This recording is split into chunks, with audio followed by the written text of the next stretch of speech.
The sack is made of leather. It is large enough to hold a man. Inside it, on this morning in 63 BC, a Roman citizen named Lucius waits in darkness. He has been convicted of parricide, the murder of his father. The court did not sentence him to death. They sentenced him to something Rome considered worse. Beside him in the sack, officials are placing a dog, a rooster, a viper, and a monkey. They are all alive. In a moment, they will sew the sack shut. In a moment, they will carry it to the Tiber. The question Rome wanted every citizen to ask themselves was not, what did he do? The question was, what kind of man deserves to drown alongside animals? The answer told you everything Rome believed about justice, about family, and about the line between a human being and something less. You are about to cross that line 10 times. Every civilization in history eventually asked the same question. How do you make punishment mean something? Not just to the person being punished, to everyone watching. The answer they reached from Rome to China to medieval England was not pain. Pain fades. Pain is private. The answer was theater. The cruelest punishments ever designed were not engineered for the criminal. They were engineered for the witness. Every item on this list is evidence for that argument. We begin where Rome began, with a punishment so precise in its symbolism that it tells us exactly what Romans feared most. Number 10. Poena Cullei. His name was Lucius. The year was 63 BC. Roman legal records do not preserve the names of most parricides. The crime was considered so aberrant that documentation itself was treated as contamination. What the records do preserve is the sentence, the procedure, and the philosophy behind it. Lucius had been found guilty of killing his father, the most sacred figure in Roman civil life. The standard death penalty was not available to him. Rome had something else in mind. The Poena Cullei penalty of the sack is documented in exhaustive detail by Roman legal scholar Appian in the 2nd century AD, and earlier referenced by Cicero in his prosecution of Sextus Roscius in 80 BC. The condemned was first flogged with blood-red rods. He was then dressed in wooden shoes, the footwear of slaves, and a garment soaked in animal blood. A leather sack was brought forward. Into it went 4 animals: a dog, a rooster, a viper, and a monkey. Then the condemned was placed inside with them. The sack was sewn shut. It was carried to the Tiber, or, in later imperial practice, to the sea and thrown in. The animals, panicked and enclosed in darkness with a bleeding, struggling human being, did what animals do. The drowning, if it came last. Roman legal scholar Theodore Mommsen, writing in Römisches Strafrecht in 1899, argued that the Poena Cullei was not designed as torture, it was designed as exclusion. Each animal carried specific symbolic weight in Roman cosmology. The dog, faithlessness; the rooster, arrogance; the viper, ingratitude; the monkey, a grotesque parody of human form. By placing the parricide among them, Rome was making a legal declaration. This man has forfeited membership in the human species. He is not executed. He is reclassified. The wooden shoes ensured he could not feel Roman soil beneath his feet before the end. The blood-soaked garment ensured no Roman ground was contaminated by his death. Every element of this punishment communicated one idea to every Roman watching. Parricide places you outside the boundary of what we consider human. The sack was not a death sentence. It was an ontological verdict. The logic of the Poena Cullei is not ancient. Every modern legal system contains its version. Solitary confinement, placing a human being in a space where no social contact, no sensory engagement, and no normal human exchange is possible, rests on the same philosophical foundation Rome was working from. It does not destroy the body, it destroys the category. When the United States criminal justice system sentences someone to permanent sex offender registration, public housing exclusion, and lifetime voting disenfranchisement after their sentence is served, it is performing a secular version of Roman reclassification. The debt to society has been paid. The reclassification has not been lifted. What Rome understood, and what modern criminologists at institutions like the Vera Institute continue to document, is that the most durable punishment is not pain. It is the removal of belonging. The sack does not hurt you forever. The category does. The Poena Cullei is not on this list because of the animals or the drowning. It is here because Rome designed a punishment whose primary audience was not the man inside the sack. It was every Roman watching from the riverbank. That logic, punishment as theater, suffering as message, did not die with Rome. The civilization that inherited Rome's legal architecture took every lesson Rome had written in blood and sharpened it. But one civilization worked independently. No Roman texts reached the Euphrates Delta in the 5th century BC. No consul advised the Persian court. And yet what happened there makes Roman law look like a first draft. Number 9. Scaphism. His name was Mithridates. The year was 401 BC. He was a Persian soldier who had made the catastrophic error of boasting at a royal banquet that he, not the crown prince Artaxerxes II, had delivered the killing blow to Cyrus the Younger at the Battle of Cunaxa. Artaxerxes II heard the boast. He did not execute Mithridates. He did something that took 17 days. The only primary source for Scaphism is the Greek historian Plutarch, writing in Parallel Lives, Life of Artaxerxes, chapter 16, in the early 2nd century AD, drawing on Ctesias of Cnidus, a Greek physician who served at the Persian court and was present during this period. 2 boats were brought, each hollowed to fit a human body. Mithridates was placed inside them, facing upward, his arms and legs extending through holes at the edges. The boats were fastened together, encasing him like a shell. He was then force-fed a mixture of milk and honey until he developed severe diarrhea. The same mixture was applied to his exposed skin, his face, his hands, his feet, with particular attention to his eyes, ears, mouth, and genitals. He was then placed on a stagnant pond. The mixture attracted insects. The insects fed. The warmth of the enclosure, the waste he could not expel, and the continuous feeding created conditions for larvae within days. Plutarch documents that Mithridates survived in this condition for 17 days. He was fed each day to prevent death by starvation. The account does not describe the end in detail. It does not need to. Professor Pierre Briant of the Collège de France, in his foundational work From Cyrus to Alexander, A History of the Persian Empire, 2002, contextualizes Scaphism within Achaemenid Persian concepts of royal punishment. The Persian court made a systematic distinction between execution, which ended a person, and punishment, which demonstrated royal power over time. Artaxerxes had a specific problem. Mithridates had claimed credit for an act that belonged to the crown. To execute him swiftly would be to grant him a soldier's death, a dignity the court believed he had not earned. The punishment had to match the insult. He had stolen 17 seconds of glory at a banquet. Artaxerxes gave him 17 days to contemplate what that decision had cost him. The audience for Scaphism was not Mithridates. It was every official, soldier, and courtier in the Persian court who heard what had happened to a man who spoke carelessly about a king. Scaphism endures not as a method, but as a philosophy. The Artaxerxes principle is visible in every modern context where the punishment is engineered to outlast the crime in public consciousness. When a corporation publicly terminates an executive in a press release specifically designed to maximize reputational damage, naming the conduct, detailing the investigation, ensuring the story reaches every major outlet, it is performing a bureaucratic scaphism. The goal is not the end of the person's career. It is the duration of their exposure. Psychologists studying public shaming in the social media era, researchers like John Ronson, whose work documents the aftermath of viral pylons, consistently find that the damage is not the initial incident. It is the permanent indexing of that incident by search engines. The stagnant pond, updated for the digital age. The insects are still finding him. The pond never dries. Artaxerxes had no interest in Mithridates' pain. He had interest in Mithridates' visibility. The punishment was a performance staged for the court, sustained over 17 days, designed to answer one question for every witness.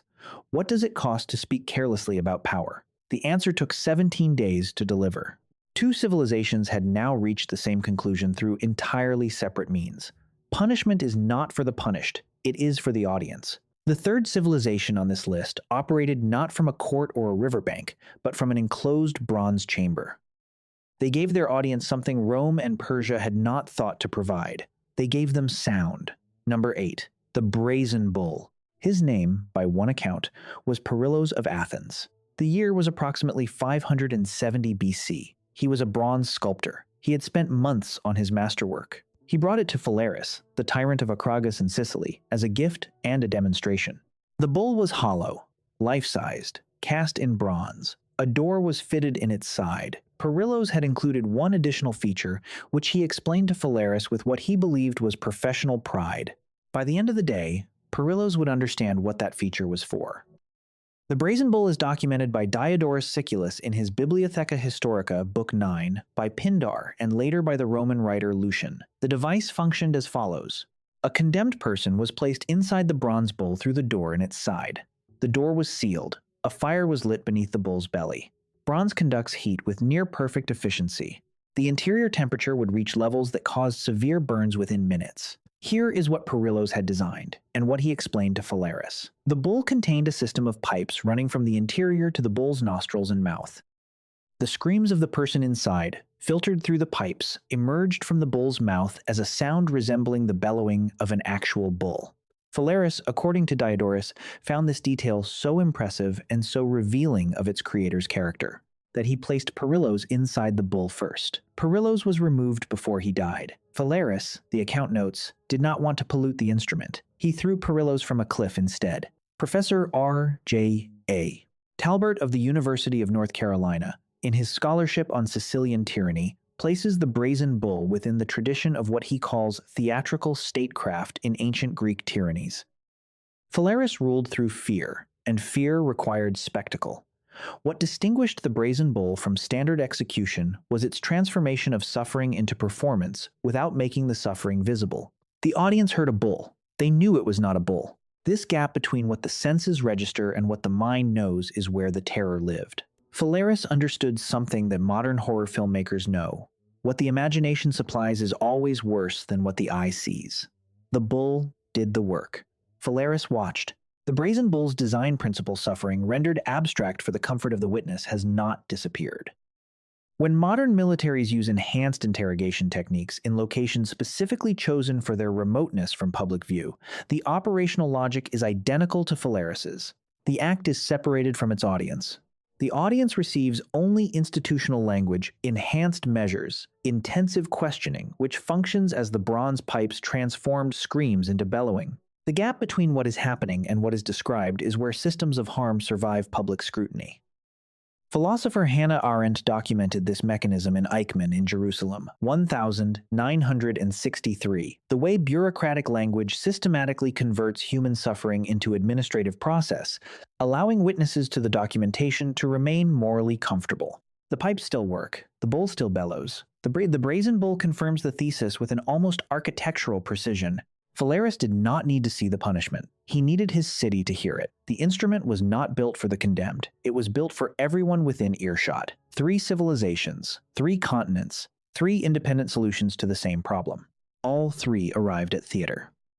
What comes next abandoned bronze and rivers entirely. What comes next used the human body as the stage, the audience as the witnesses, and death itself as the final act stretched across 3 days. And what made it most effective was that it happened on the road where everyone could see. Number 7, Crucifixion. His name was Jehohanan. The year was approximately 30 AD. He was not famous. He was not a rebel leader or a political agitator whose name Roman administrators recorded with care. He was an ordinary man from Jerusalem, convicted of a crime the records do not specify, and sentenced to the punishment Rome reserved for slaves, pirates, and those it wished to make into examples.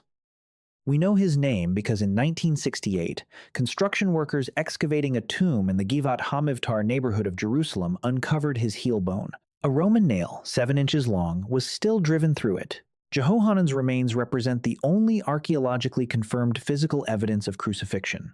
Analyzed by forensic anthropologist Nico Haas, and later re-examined by Joseph Zias and Eliezer Sikelis, published in the Israel Exploration Journal in 1985.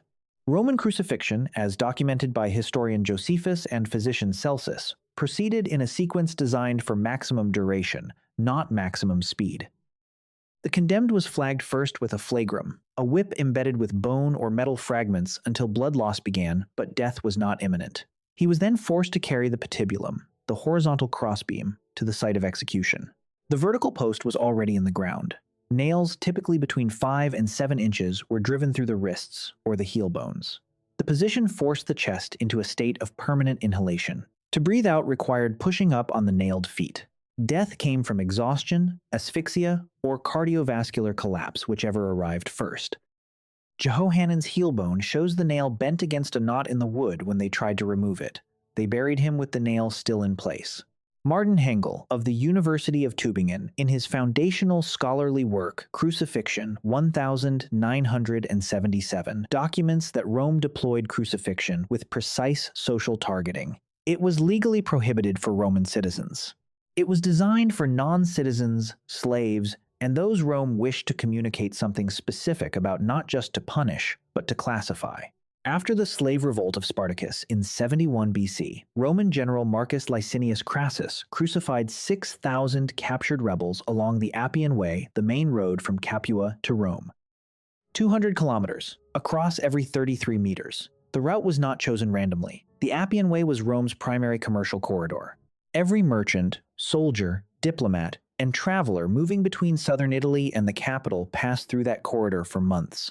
Rome did not hide its punishment. Rome paved a road with it. The message was not addressed to the 6,000 dying men. It was addressed to every person who traveled that road and understood what it meant to challenge Roman order. The Appian Way logic punishment displayed on high-traffic routes to maximize witness count is embedded in practices that modern societies perform without recognizing the ancestry.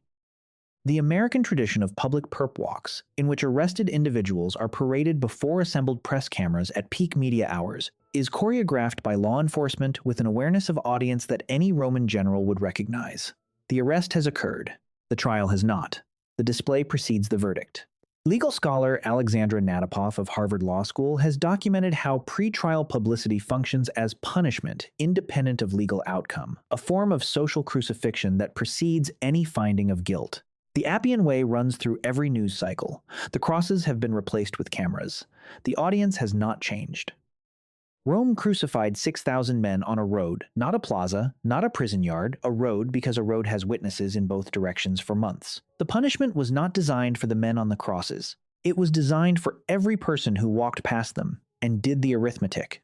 Every civilization we have examined so far reached this conclusion through its own reasoning. But the punishment that follows crucifixion on this list was not designed for roads or rivers or royal courts.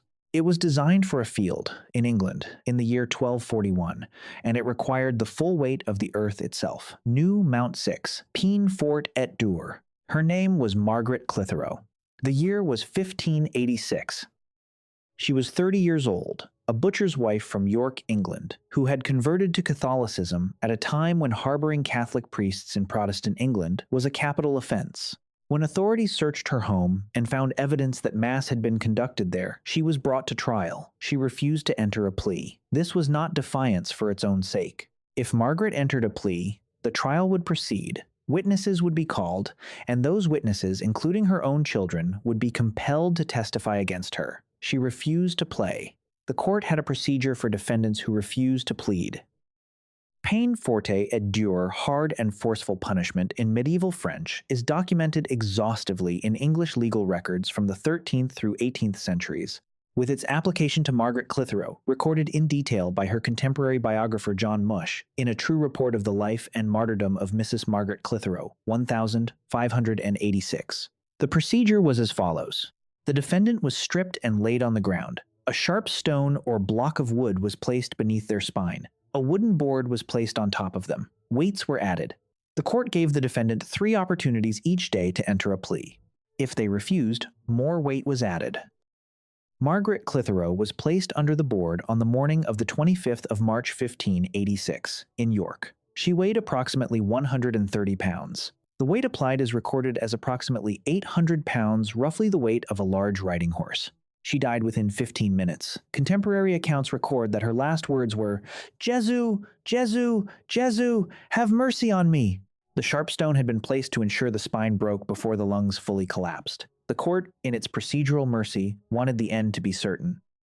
Legal historian John Langbine of Yale Law School, in his work Torture and the Law of Proof, 1977, provides the structural context that makes Peine, Forte et Dure comprehensible as legal logic rather than mere cruelty. English common law operated on a principle that required a jury verdict to seize property. A defendant who refused to plead could not be convicted. A defendant who could not be convicted could not have their estate forfeited to the crown. Margaret Clitheroe's refusal to plead was legally sophisticated. If she died under pressing rather than conviction, her family kept their property and her children were not forced to testify against her in court. The law's response was to create a mechanism by which the body itself was compelled to produce a plea. The weights were not punishment for a crime. They were a mechanical argument. The court was not asking for a confession. It was asking for 2 words, guilty or not guilty, and using 800 pounds to ask the question. Margaret Clitheroe answered with silence. The law crushed her for it. The mechanism of Peine Forte at Dure, using procedural pressure to extract compliance from someone who has calculated that silence protects others, has not left modern legal systems. Contempt of court statutes in the United States permit indefinite civil detention of witnesses who refuse to testify before grand juries. The detention is not classified as punishment, legally speaking. It is classified as coercion, a distinction that would have been entirely familiar to the English court that pressed Margaret Clitheroe. As of 2023, individuals have been held in federal detention for contempt of grand jury subpoenas for periods exceeding 2 years, held not because they were found guilty of a crime, but because they refused to speak. The board is different. The weight is measured in months, not stones. The silence is the same. And what the system wants from that silence has not changed in 400 years. 2 words. Margaret Clitheroe was not pressed to death for her crime. She was pressed to death for her refusal to perform the role the court required of her. The audience for her punishment was not the crowd in the street. It was every Catholic in England who heard what happened to a woman who tried to protect her witnesses. The theater required her participation. She declined. The theater crushed her anyway. Every punishment examined so far has been deployed against individuals. One person, one crime, one sentence. What comes next operated at industrial scale. The punishment I am about to describe was not applied to a man, or a woman, or a soldier. It was applied to rats, and the rats were pointed at a human being and left to reach their own conclusion. Part C. The cruel design rat torture. History did not record his name. It recorded only what happened to him, and only because someone looked down into the shaft after the castle fell and wrote down what they found. The oubliette at Château de Chillon on Lake Geneva in Switzerland, excavated and documented in the 19th century, now a UNESCO World Heritage Site, contained, at various points in its operational history, the physical evidence of extended human occupation, scratch marks on stone walls, worn depressions where bodies had lain repeatedly in the same position. In other documented oubliettes across France, Ireland, and Scotland, skeletal remains were found at depths of between 4 and 8 meters, the distance a body falls when the trapdoor opens and closes. The name comes from the French oublier, to forget. The punishment was the forgetting.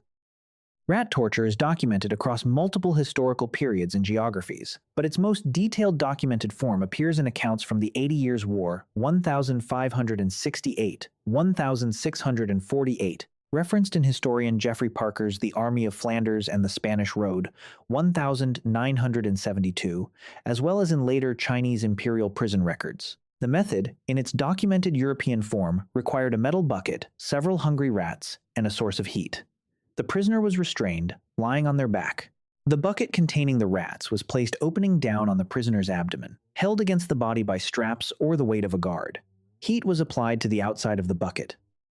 Rats, confronted with rising temperature and no exit, have one available route. They take it. The rats could reach the chest cavity within minutes of beginning. The process was not intended to kill death, ended the interrogation.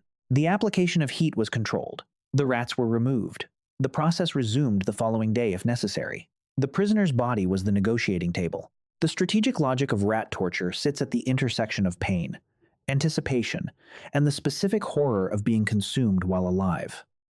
Psychologist Martin Seligman's research on learned helplessness, conducted at the University of Pennsylvania in the 1960s and 1971s, provides an inadvertent clinical framework for understanding why this method was considered effective by interrogators who had no access to modern psychology. The prisoners subjected to rat torture did not experience only pain. They experienced the certainty of continuing pain, combined with the knowledge that the continuing pain was biological, driven by the survival instinct of another living creature rather than the stamina of a human torturer. A human torturer can be outlasted.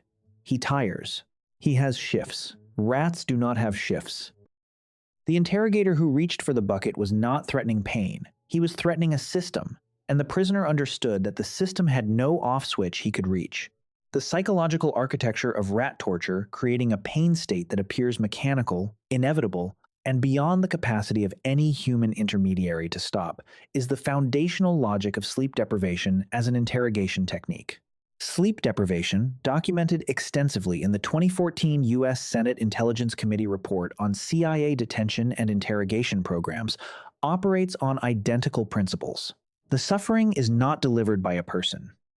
It is delivered by a biological system, the prisoner's own nervous system, turned against them.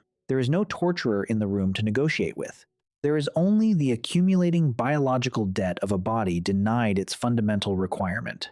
The Senate report documents sleep deprivation sessions exceeding 180 hours, 7.5 days in specific cases. The bucket has been removed. The rats are inside now. The rat method's audience was one person, the prisoner. This appears to break the thesis. Where is the theater? Where are the witnesses? It does not break the thesis. It refines it.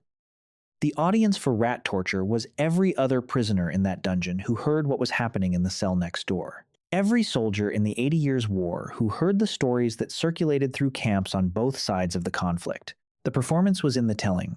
The theater traveled. 3 items remain. Each one was deployed not against soldiers or criminals or heretics, but against categories of human beings that entire civilizations had decided to erase. What comes next was not designed to punish a crime. It was designed to punish an identity, and it took Chinese imperial law 1,000 years to perfect it. Number 4. Lingchi. His name was Fuzhuli. The year was 1904. He had been convicted of murdering a Mongolian prince, a crime that placed him in the highest category of offense under the Qing dynasty's legal code, the Da Qing Luli, which reserved its most elaborate punishments for crimes against the imperial hierarchy. We know Fuzhuli's name because a French photographer named Louis Carpeaux was present at his execution in Beijing. The photographs survive. They are among the most studied and most disturbing images in the historical archive of human punishment. They show a man who is still alive.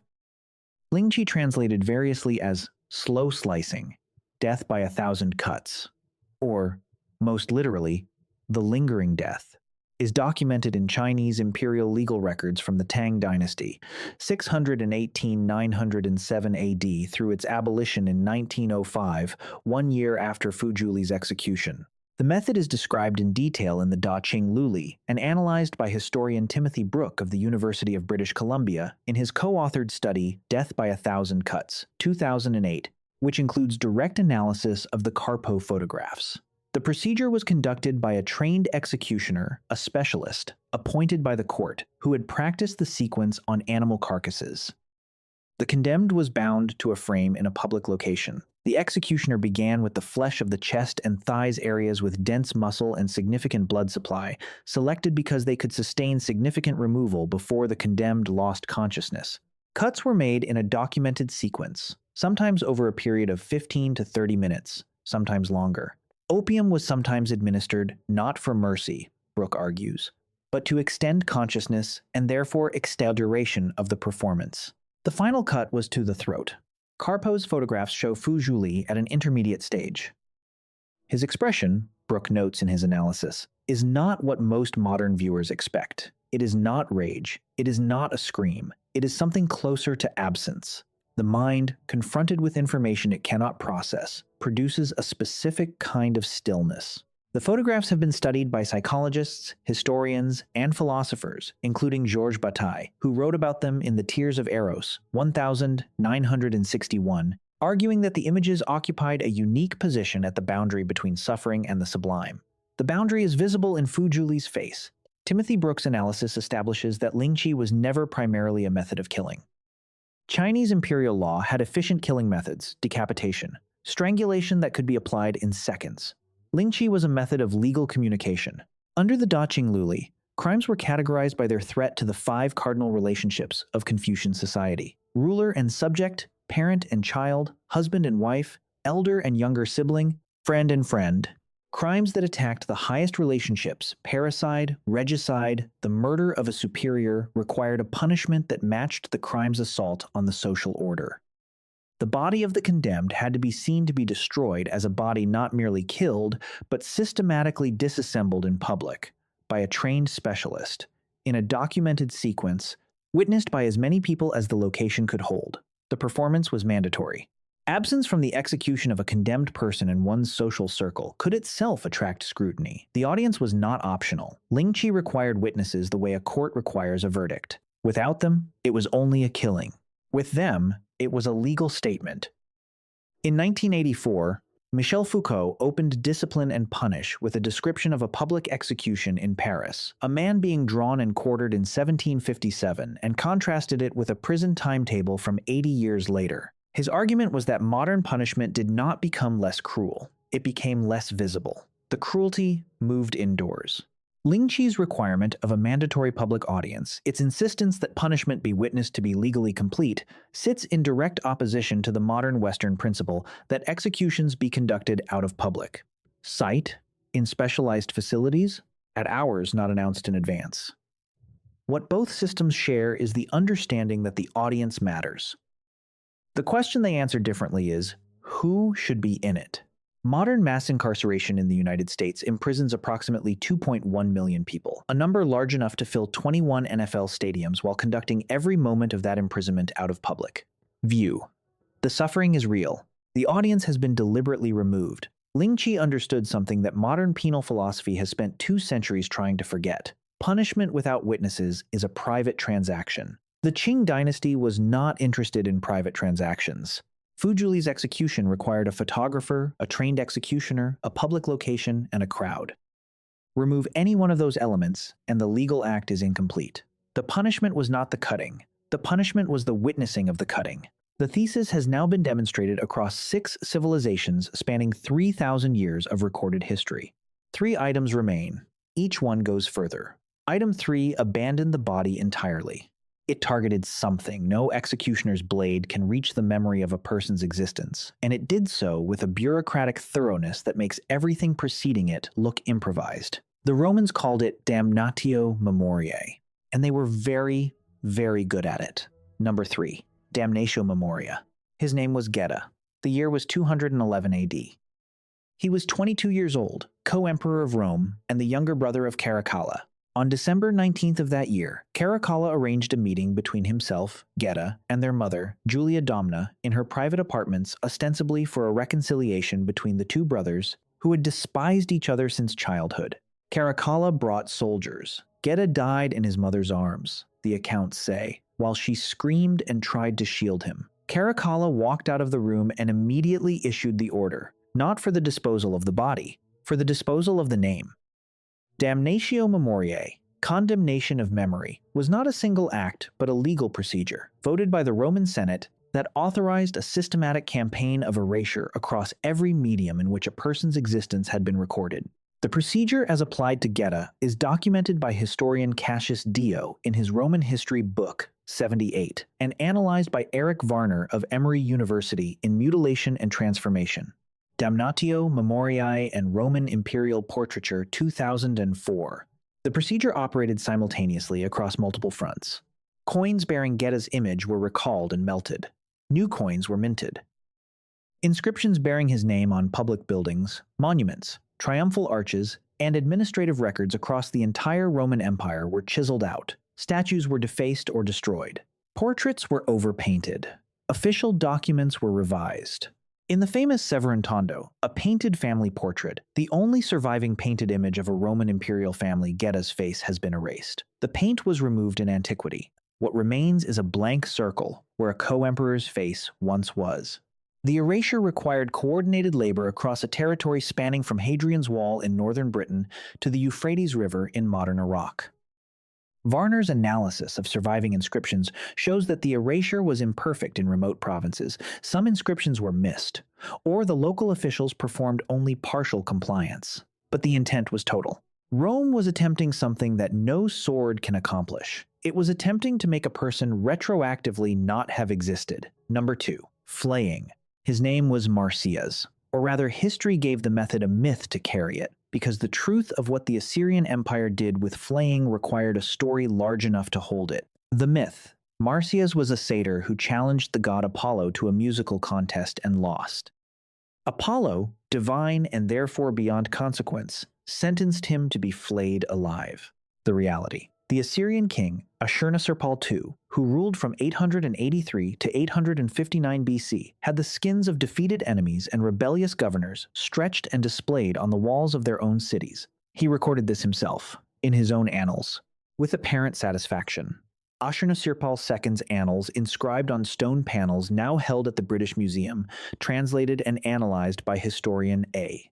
Kirk Grayson in Assyrian Rulers of the Early First Millennium BC, 1991, contains some of the most direct first-person descriptions of systematic punishment in the ancient world. The king writes, in translations now standard in Assyrian studies, I flayed as many nobles as had rebelled against me and draped their skins over the pile of corpses. Flaying, the removal of the skin from the body when performed on a living subject, proceeded as follows, as documented across Assyrian, Ottoman, and medieval European sources. The skin is incised at the extremities and the back. It is separated from the underlying fascia, the connective tissue, using a blade kept deliberately shallow. The process, on a living subject, required the subject to remain alive long enough for the skin to be removed in a single displayable piece. This required expertise. The Assyrian court maintained specialists. Death from flaying, when the subject survived the initial blood loss, came from infection, fluid loss through the exposed dermis, or cardiovascular collapse, typically within hours, though accounts describe survival periods of up to 2 days. The skin, once removed, was cured, stretched, and displayed. On city walls, on gates, on the doors of temples, in locations specifically chosen for maximum daily witness traffic. Historian Pauline Albenda of Brooklyn College, in her analysis of Assyrian palace reliefs published in The Palace of Sargon, King of Assyria, 1986, contextualizes Ashurnasirpal's displays within the empire's explicit ideology of what she terms coercive spectacle. The Assyrian Empire governed approximately 5 million people across a territory spanning modern Iraq, Syria, Turkey, and Iran. It maintained control not through permanent garrisons in every province it lacked the manpower, but through the strategic deployment of visible, memorable, durable demonstrations of what rebellion cost. A flayed skin displayed on a city gate did not decay immediately. It remained visible for days, weeks in dry climates. Every person entering or leaving that city passed beneath it. The skin was not a trophy, it was a standing announcement. Ashurnasirpal was not punishing the man he had flayed. He was governing every person who looked up at what remained of that man every morning on their way to the market. The Assyrian logic of durable, high-traffic display has one direct modern descendant that most people encounter without recognizing its genealogy. The public sex offender registry maintained in every U.S. state, publicly searchable, attached to a person's photograph and home address in perpetuity, is a digital skin displayed on a digital gate. The registry does not target the body. It targets the social skin, the interface between a person and their community. It is searchable by anyone. It updates automatically. It follows the registrant to every new address. It appears in background checks, in Google results, in the first 10 seconds of any new neighbor's curiosity. Legal scholar Wayne Logan of Florida State University College of Law, in Knowledge as Power, Criminal Registration and Community Notification Laws in America, 2009, documents how sex offender registries have expanded in scope, duration, and public accessibility far beyond their original legislative intent, creating what he describes as a permanent, public, digital marking that operates independently of any subsequent legal finding. Ashurnasirpal stretched skin over gates. Modern law stretches data over search engines. The gate is always open. The city never sleeps. The flayed skin on the city gate was not addressed to the man it had belonged to. He was dead, or dying, or past the point where addresses reached him. It was addressed to every living person who passed beneath it. Every merchant, every farmer, every child walking to the well, every foreign diplomat arriving at the city's edge, the display was for them. The punishment was information. The skin was the message. And the message had one audience: the future. 9 items. 9 civilizations. 9 independent discoveries of the same truth. 1 item remains. It is the oldest method on this list. It is also the most personal. It does not use heat or weight or blades or animals or water or bureaucratic erasure. It uses a single pointed instrument. And it was designed with a specific geometric insight about the human body that no other punishment on this list shares. The insight is this: the human body has one position in which it cannot fall down. The Judah's cradle found it. Number 1. Judah's cradle. Her name was not recorded. History remembered only that she was a noble woman of the Spanish court, convicted during the Inquisition of heresy. The charge applied to anyone whose beliefs, associations, or ancestry placed them outside the boundaries of sanctioned Catholic doctrine. The year was approximately 1580. She had refused, through 3 previous sessions of questioning, to name her associates. The inquisitors had exhausted their standard procedures. They sent for the device. It was Italian in origin, introduced to Spanish Inquisition practice in the late 16th century, and documented by Inquisition record keepers with the same procedural specificity they applied to everything else. They called it the Cullei di Judah. The Judas Cradle. The Judas Cradle is documented in the records of the Spanish Inquisition, analyzed by historian Henry Charles Lea in A History of the Inquisition of Spain, 1906, 1907, and described in detail in the 18th century Illustrated Encyclopedia of Torture Instruments compiled by the Piedmontese historian Ippolito Marsili. The device was a pyramid. A four-sided wooden or metal pyramid, mounted on a stand at approximately waist height, with the apex the point uppermost. The condemned was suspended above it by ropes attached to a pulley system in the ceiling. She was lowered. The apex of the pyramid made contact with the perineum, the anatomical region between the pelvic bones. The ropes controlled the rate of descent. The weight of the condemned's own body provided the force. The inquisitors controlled the ropes. They could lower her slowly. They could allow sudden drops. They could hold her at a specific position for hours. They could add weights to her feet to increase the downward pressure. The device was designed for sessions lasting hours. It did not break the skin immediately. It worked through sustained, controlled pressure on a region of the body dense with nerve endings and structurally adjacent to the pelvic floor.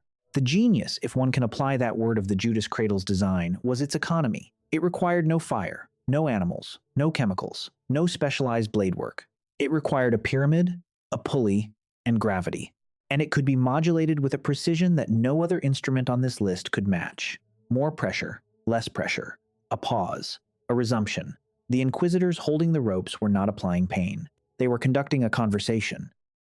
Henry Charles Lea's analysis establishes that the Spanish Inquisition's use of torture, including the Judas Cradle, was governed by a surprisingly elaborate procedural framework, documented in the Instrucciones issued by Inquisitor General Tomás de Torquemada in 1484. Torture was legally restricted to a single session. It could not draw blood intentionally.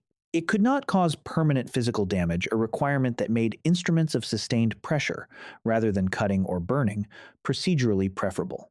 The Judas Cradle satisfied every legal restriction while violating every human one. It left no permanent visible mark on the body. It produced no blood. It lasted exactly as long as the inquisitors required.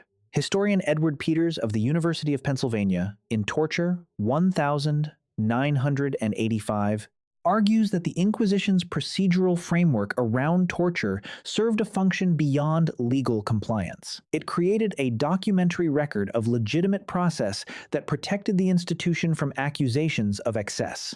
The paperwork was meticulous. The suffering was invisible. The combination was deliberate. The Judas Cradle's genius was not its cruelty. It was its deniability.